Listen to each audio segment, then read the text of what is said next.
Bendiciones amigos, bienvenidos a su programa, a su canal Luz y Verdad.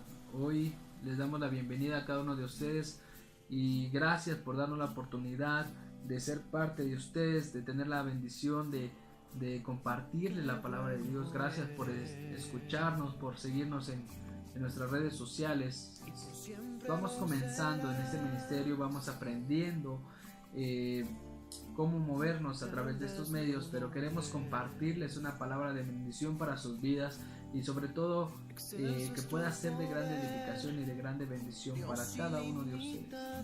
Hoy traigo un tema muy especial. ¿Por qué especial? Porque muchas veces hemos leído o hemos entendido que o nos han malinterpretado la palabra perfecto. Y mucha gente piensa que cuando tú te conviertes al cristianismo o sigues al Señor eres perfecto, que ya no cometes errores, que tu vida da un cambio inesperado y muchas cosas.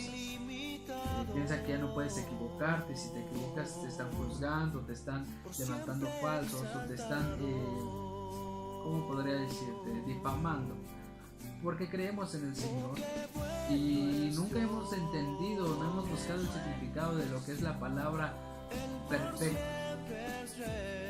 Así que a través de este estudio vamos a ver que es una persona perfecta y vamos a ver lo que realmente nos quiso decir el apóstol Pablo a través de Timoteo, cómo debemos de comportarnos. Vamos a ver un tipo de liderazgo en casa, personal, en la iglesia, donde quiera que nos encontramos tenemos que mostrar un liderazgo eficaz, y Pablo nos lo deja saber a través de Timoteo cuáles son los requisitos de un obispo, de un diácono, de alguien que quiere servir al Señor o incluso de alguien que cree en el Señor, porque lo han puesto como tema los deberes de un diácono, cómo debe de conducirse, pero yo siento que no solamente es una persona que tiene un cargo en una iglesia o un liderazgo, sino yo creo que tiene que ser personal. Eso debe de ser personal, independientemente de que tengas o no tengas un ministerio, de que sirvas o no sirvas en una iglesia.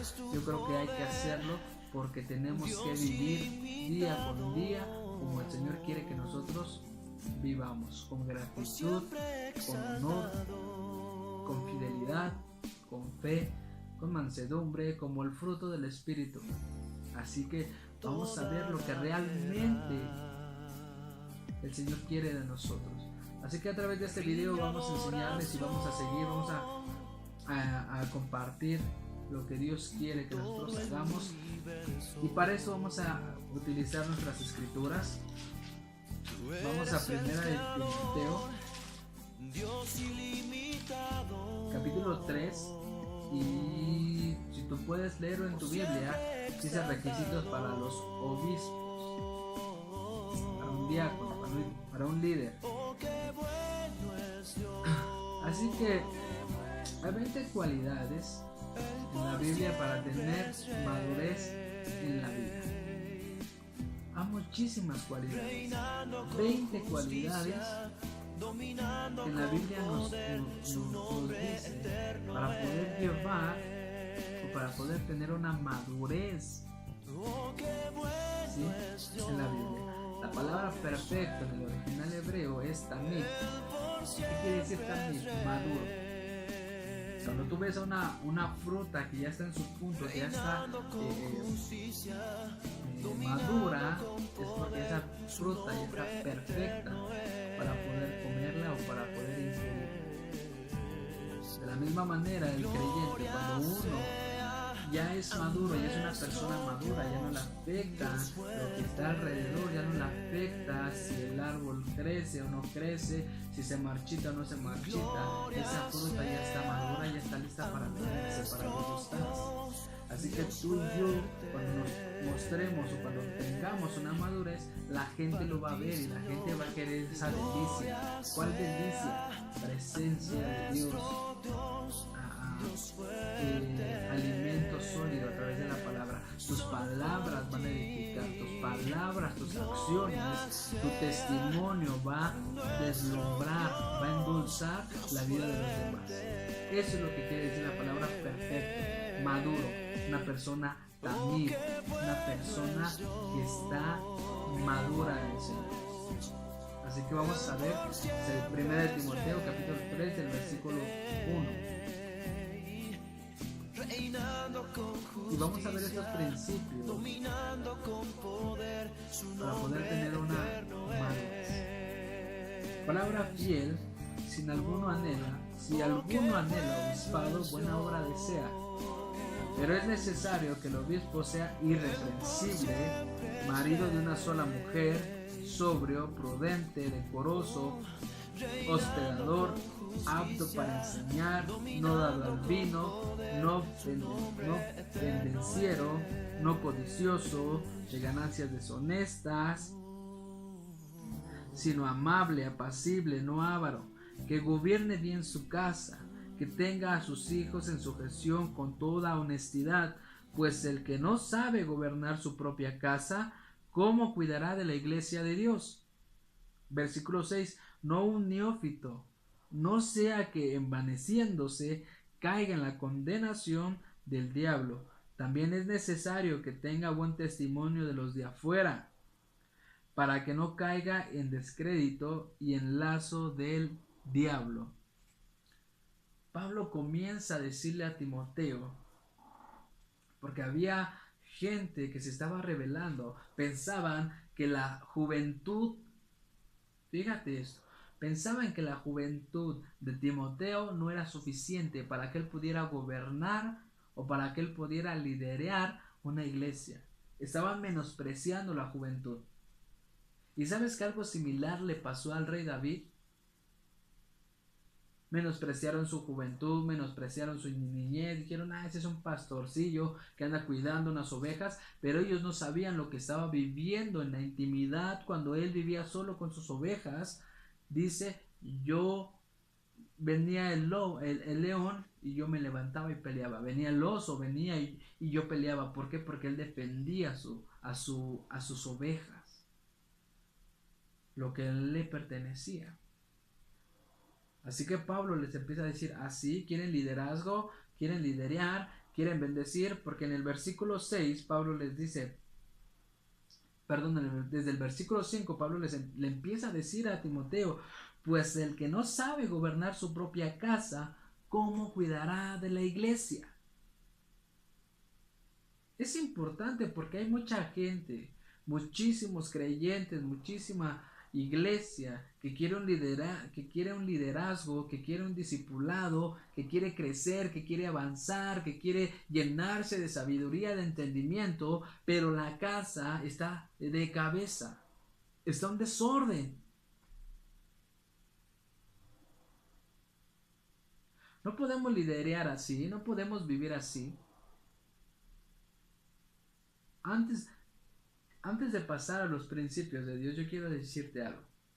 Si nosotros no tenemos en orden nuestra casa,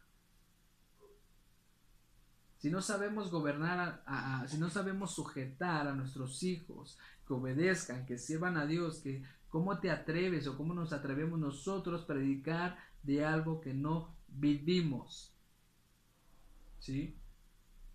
Es sorprendente que mucha gente cristiana, gente que conoce de Dios, no tiene gobernada su casa. En el versículo 6 dice, no un neófito, no sea que envaneciéndose caiga en la condenación del diablo. ¿Sabes por qué? Y esto yo lo he vivido en experiencia propia, porque a veces los líderes religiosos o los pastores meten a gente al liderazgo sin antes, escúchalo bien, sin antes saber qué es un evangelio, qué es predicar, qué es ir a evangelizar, qué es ir a pagar el precio por un alma, qué es ir y sentarse en una banca, aprender, escalar. ¿Por qué? Porque los líderes ven el peso de la economía, ¿sí? ven el peso de la economía y no ven su vida, el trasfondo de su vida, cómo viven día con día, qué palabras hay en su boca, cuál es su lenguaje. Ellos piensan que porque están diezmando más, tienen derecho de servir, cuando ni siquiera saben que es un liderazgo. Por eso dice, no un neófito. No sea, dice Pablo, no sea que envaneciéndose. ¿Qué quiere decir esto? Han visto a los pavos reales, que cuando ven cuando ven a uno, se esponja. Cuando ven a otro pavo real y se esponjan y se ponen así. ¿Por qué? Es lo que pasa dentro del pueblo de Cristo.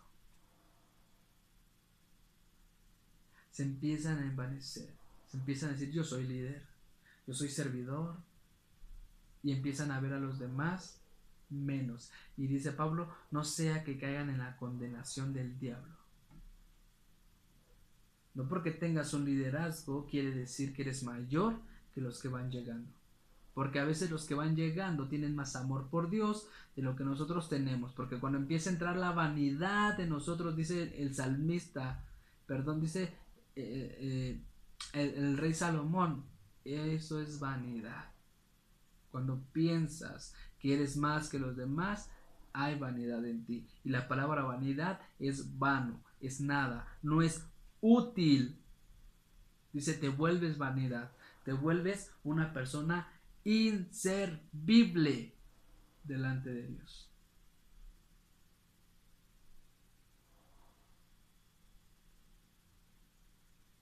Versículo 7 dice, también es necesario que tenga buen testimonio de los de afuera, para que no caigan en descrédito y en lazo del diablo. Puedes imaginarte, me estoy adelantando lo que vamos a ir después, pero son tres cosas que Pablo le deja bien claro desde el versículo 5 hasta el versículo 7. ¿Sí? Pablo sabía cómo estaba viviendo la iglesia. Pablo conocía que eran gentiles, que eran gente que se había aislado, que no conocía de Dios. Y una vez que conocen de Dios, sienten el reino, sienten el poder, sienten la unción del Señor. Y la iglesia se empieza a envanecer. Piensan que son mejores que los que no conocen de Dios. Así que Pablo los empieza a exhortar. Y Pablo le dice a Timoteo, palabra fiel es esta. Dice, si alguno anhela obispado, dice, buena obra desea. Pero dice Pablo, pero es necesario que el obispo sea irreprensible. ¿Qué es una persona irreprensible? ¿Cuál es la característica de una persona irreprensible? ¿Cómo podemos darnos cuenta que una persona es irreprensible? Vamos a ver lo que es la palabra irreprensible. La palabra irreprensible es una persona a la cual no se te puede o no se le puede reprochar nada. No hay reproche en él.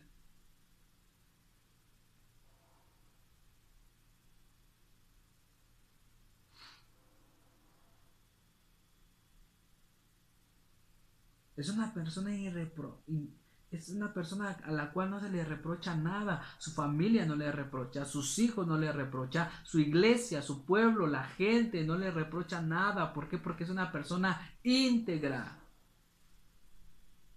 No es una persona de doble ánimo, no es una persona que cambia a cada rato, no es una persona que un día te dice sí, al otro día te dice no, no es una persona que te habla y al otro día no te habla, es una persona íntegra.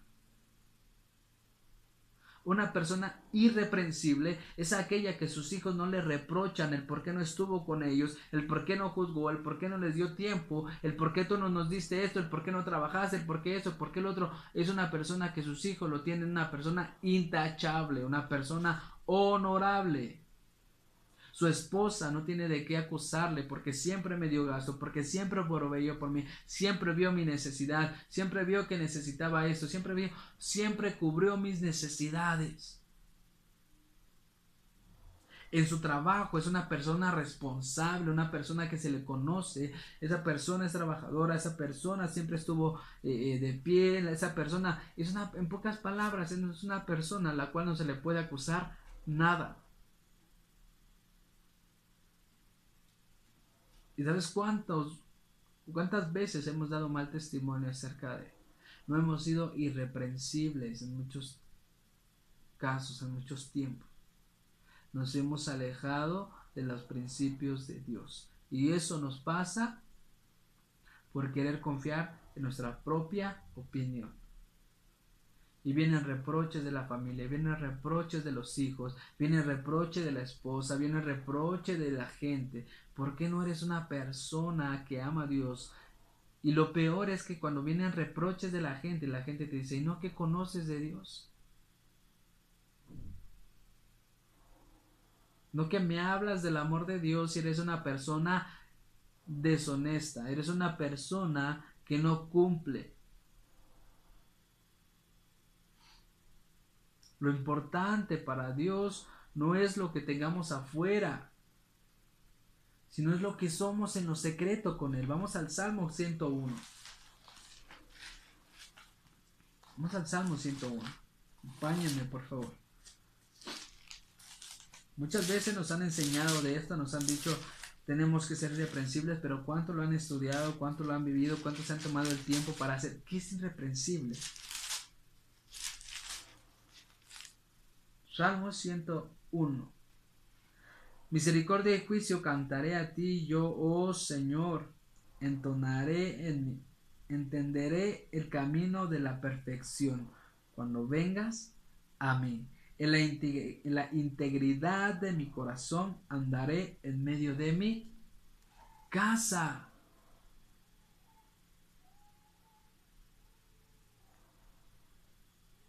Dice, entenderé el camino de la perfección.